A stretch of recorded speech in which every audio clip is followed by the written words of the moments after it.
राघव एक छोट्या गावात राहत होता.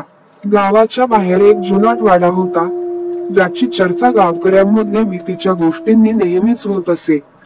त्या वाड्यात कोणीही जायला धजावत नसे.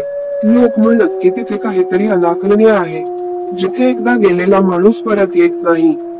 एकदा राघवच्या मित्रांनी त्याला आव्हान दिलं, तू धाडसी आहेस तर त्या वाड्यात एक रात्र घालवून दाखव. राघवने त्याचं आव्हान स्वीकारलं. संध्याकाळ झाली आणि राघव वाड्याकडे निघाला.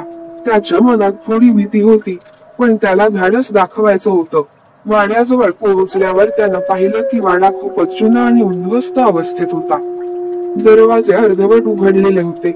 आत घनघोर अंधार होता. राघवने आपली टॉर्च चालू केली आणि आत पाऊल टाकलं.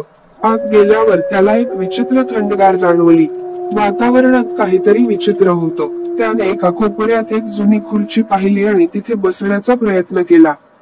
तेवढ्यात त्याला एका खोलीतून काहीतरी चालल्याचा आवाज आला. त्याने जवळ जात पाहिलं, पण तिथे कोणीच नव्हतं. अचानक टॉर्च बंद झाली. आता अंधारातच त्याला वाट सापडायची होती. अचानक त्याच्या मागून कोणीतरी हसल्याचा आवाज आला. त्याचं हृदय जोरात धडधडू लागलं. त्याने मागे वळून पाहिलं, पण तिथे कोणीच नव्हतं.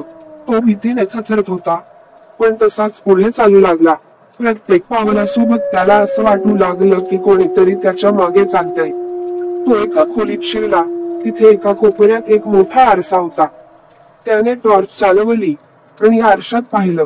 आरशात त्याच्या मागे एक काळी सावली उभी होती, जी हलत नव्हती, फक्त त्याच्याकडे पाहत होती. अचानक त्या सावलीने आतून हात पुढे केले आणि राघव ओरडत वाड्यातून बाहेर पळाला.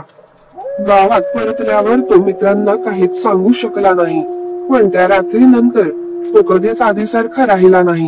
लोक म्हणतात, राघव अजूनही काहीतरी सांगायचा प्रयत्न करतो, पण त्याचं भय त्याच्या मनावर इतकं हावी झालंय की त्याला शब्दात मांडता येत नाही.